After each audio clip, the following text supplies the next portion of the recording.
नमस्कार मंडळी, मी सरिता. माझ्या मिनी व्लॉगमध्ये आपले सर्वांचे स्वागत आहे.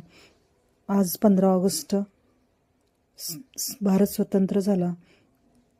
तर मी आज सकाळची सुरुवात देवपूजेने केली. आंघोळ वगैरे आवरून देवपूजा करून घेतली आणि श्रीकृष्ण जन्माष्टमीसुद्धा आजच होती, त्यामुळे श्रीकृष्णाला गेले. तर इथे आडवा श्रीकृष्ण खूप सुंदर मिरजकर तिकटीच्या कॉर्नरला आहे.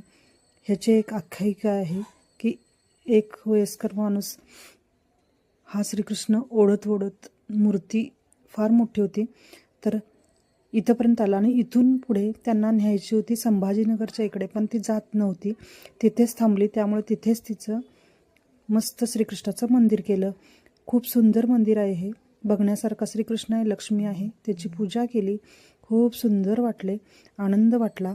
त्यानंतर मी आज 15 ऑगस्ट स्वातंत्र्य दिन म्हणून गुलाबजामुन आणि जिलेबी प्लास्टिकच्या पिशवीतून न घेता डब्यातून घेऊन घरी गेले. व्हिडिओ आवडला असेल तर व्हिडिओला लाईक करा, नवीन असाल तर सबस्क्राईब करा. धन्यवाद.